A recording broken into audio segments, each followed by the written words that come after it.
U.S. President, or rather former U.S. President Bill Clinton, has delivered his opening statement before the United States House Committee on Oversight and Government Reform.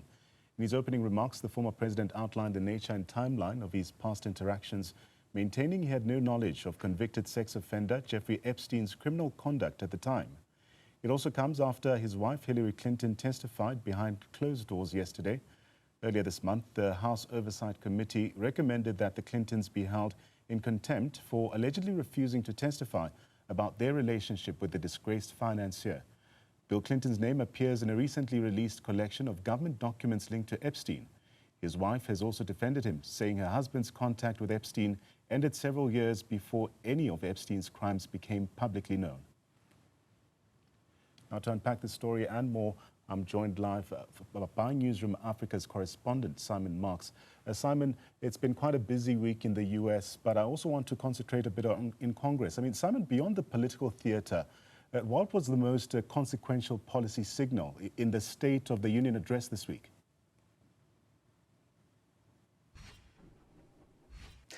Well, I think it's fair to say, Klunkler, that there were not very many specific policies that the president outlined in terms of his desire to get any congressional backing or to present any congressional legislation that he wants to see passed. He definitely intends to continue governing as an executive president. I think the biggest takeaway from that speech was President Trump doubling down on tariffs. Remember that a week ago today, he suffered a massive reverse at the hands of the US Supreme Court, accused two of the justices who voted against his tariffs of treachery, said he was ashamed of them because he had personally nominated them to the court. And that court decision last Friday eviscerated most of the tariffs that he has put into place against the country's trading partners since he returned to office in January of last year, saying that the president had acted unconstitutionally, that he did not have the executive authority under the emergency law that he used to implement those tariffs to go about setting trade policy through tariffs. Remember that the US Constitution says that Congress uniquely has the power to impose and regulate tariffs. So on the face of it, that was a huge rejection of not just the central pillar of President Trump's trade policy, but as we all know, the central pillar of his foreign and national security policies as well. Indeed, in the State of the Union address, he said that had it not been for his ability to threaten countries with tariffs, he wouldn't have been able to solve the 8 wars that he falsely claims that he has solved, because most of them weren't actually full-blown wars. But nonetheless, that gave an indication of the centrality in his thinking about the importance of tariffs in everything that he does, where past US administrations have used sanctions to cajole and threaten countries that they don't like. This administration uses tariffs in exactly the same way. And anyone, whether it was an exporter in South Africa or an importer here in the United States, now looking for refunds of $150 billion of duties that the Trump administration has collected since those tariffs were imposed, anybody looking for any suggestion that the president is moving in a different direction will have been very disappointed. He doubled down, insisting that he's still got the capacity to use what he described as approved and tested statutes to determine tariff policy himself. And so there was very little clarity on what all of that means to the country's trading partners around the world, including, of course, South Africa. It is apparent that the importers who want to get billions of dollars back from the US government are basically being told by President Trump, you're going to have to wait. You're going to have to fight us in court for them. And the president himself indicated that he thought that those court battles could take as long as 5 years to be resolved. Simon, let's also concentrate on the story that we opened this discussion with. Can you summarize the Oversight Committee's investigation, especially into Jeffrey Epstein and the role of the Clintons in this inquiry? What has that been like? So the House Oversight Committee, as you observe, is the congressional committee that is probing Jeffrey Epstein's crimes, but also, of course, his relationship with the wealthy and the powerful. And as of January the 30th, they had 3 million pages of documents to go through, that massive document dump by the Department of Justice that Democrats on the committee and some dissident Republicans argue did not fulfill the terms of the law, which requires the Justice Department to hand everything over that it's got. There are claims by Democrats that the Justice Department is still sitting on 3 million more pages of evidence.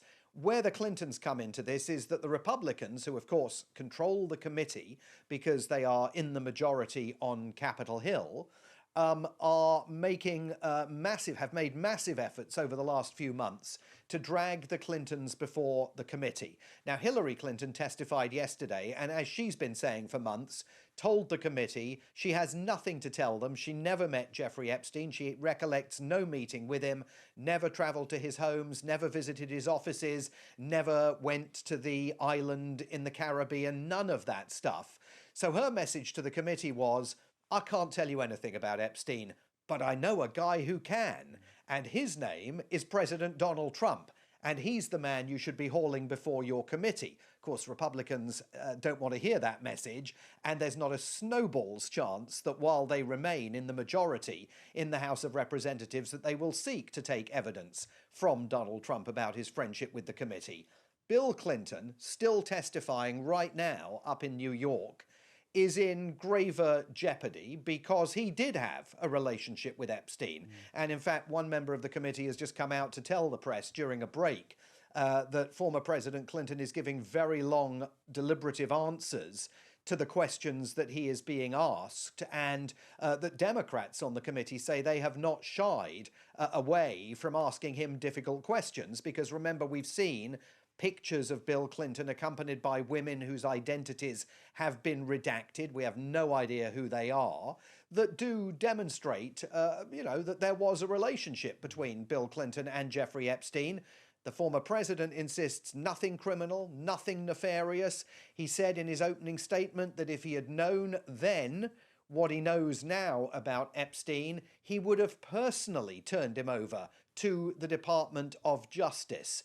So, huge pushback from Bill Clinton on any suggestion that he did anything wrong, but he's got a more complicated wicket to bat on than Hillary Clinton because he demonstrably met Jeffrey Epstein and had a friendship with him. Yeah. Let's return to the President's State of the Union address. President Trump said that the U.S. is thriving, Simon, yet his approval rating remains under pressure. What are the voters seeing that the White House isn't acknowledging at this point? Well, what they saw on Tuesday night with the State of the Union was the opening salvo being fired by President Trump in the midterm election campaign, and this dramatic moment when he put immigration, illegal immigration, front and centre into his speech, and he challenged every lawmaker in the room to stand up if you agree with the statement, the first duty of the American government is to protect American citizens, not illegal immigrants. Republicans all leapt to their feet. Democrats sat on their hands. He said he was ashamed of them. He told the viewing public that the Democrats are crazy. They're crazy, these people. Now, there was a tremendous amount of audacity in what Donald Trump was doing there, because he knows that 2 American citizens died at the hands of his brutal Border Patrol and ICE agents on the streets of Minneapolis only last month. So the idea that he's been defending American citizens can and is very much vehemently questioned by Democrats. He is completely underwater in the polls. The Washington Post survey this week showed 63% of the country disapproves of what he's doing. A CNN survey said 60% of the country disapproves, and 73% of independent voters, floating voters, people who make their minds up with each passing election, 73% disapproval among independent voters. He cited the soaring stock market as evidence of the country's economic prosperity, but the voters don't feel it because They can look at the value of their retirement funds and see those values increasing, but they can't access that money until they turn 59 and a half. They've got to go shopping this weekend. They've got to fill the car up with petrol. They might be thinking about taking the kids out for a day in the country. I mean, those real expenses that they have to pay for every single day is what is sticking in their craw. And the president, I think, did not really succeed in saying to the country effectively that he feels and understands their pain. That's the biggest challenge he's got between now and November. And Democrats, of course, talk all the time about affordability. It is the big buzzword for them, laser focused. Their representative said this week after the State of the Union, is how she described Democrats in terms of prioritizing the economy on the campaign trail. Yeah. Was the speech about governing or about survival ahead of the midterms?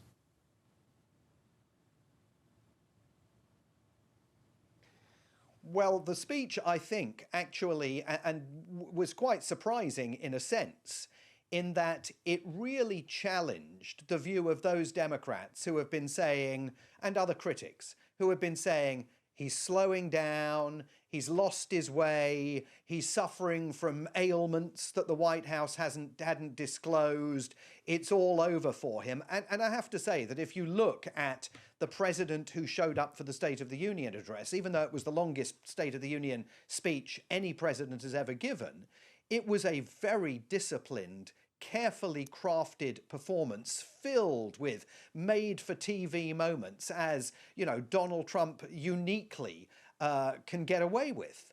And he was completely different from the man who just a month ago showed up and gave a rambling press conference that lasted for over 2 hours in the White House to mark the first anniversary of his return to power. I mean, if you put those two men side by side and watch them, it almost looks like they're two different human beings. So the real question here is, did he succeed in chiseling away at some of the deficit in his polling ratings? And there's some evidence to suggest that he might have done himself a favor with that speech.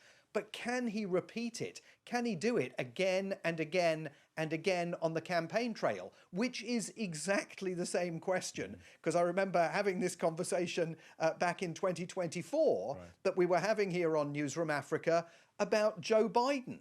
He gave an electrifying performance at the State of the Union that campaign year, and you wondered, can he do it again and again and again? And the answer, of course, was that he couldn't. Let's see what Donald Trump does.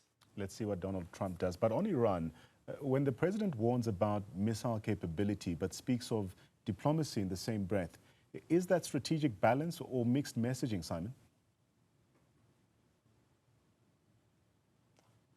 Well, there's an inherent contradiction in everything that the administration is saying about Iran. This is the administration that last July claimed that President Trump's use of bunker-busting munitions in Iran had obliterated the country's nuclear program. They'd bombed it back to the Stone Age. Now, suddenly, Americans are being told by the president's special envoy, Steve Witkoff, that the Iranians are a week away from being in a position to rebuild that nuclear program. The president himself claimed, without providing any supporting evidence in the State of the Union, that Iran has the capacity already to send missiles that can attack European cities, and is developing the capacity to attack the United States. Now, we've learnt here today that Secretary of State Marco Rubio is heading to Israel next week for talks. And that is being taken here as an indication that we are perhaps not going to see US military action against Iran this weekend. Talks in Geneva have continued all week long. Steve Witkoff had a face-to-face meeting, direct talks, with the Iranian foreign minister at some point on Thursday. Prior to that, all the talks had been indirect, going through third parties. But the United States has assembled its most powerful military force in the region since President George W. Bush invaded Iraq in 2003. And so the president still has the capacity, obviously, to authorize military action. And there is one other possibility, that the Israelis launch a first strike against Iran. even while the Americans are saying, well, hang on a second, Rubio's on his way to Israel for talks. The talks in Geneva are continuing. So I think it's still a very, very febrile point. But what Americans don't know, because the president hasn't told them and explained it to them, is what the purpose of military action would be, how long it might take, and what the reason is for it. None of that has yet been adequately explained. Simon, as always, we do appreciate your insights as the political temperature rises ahead of the midterms. Questions around the economy, foreign policy and transparency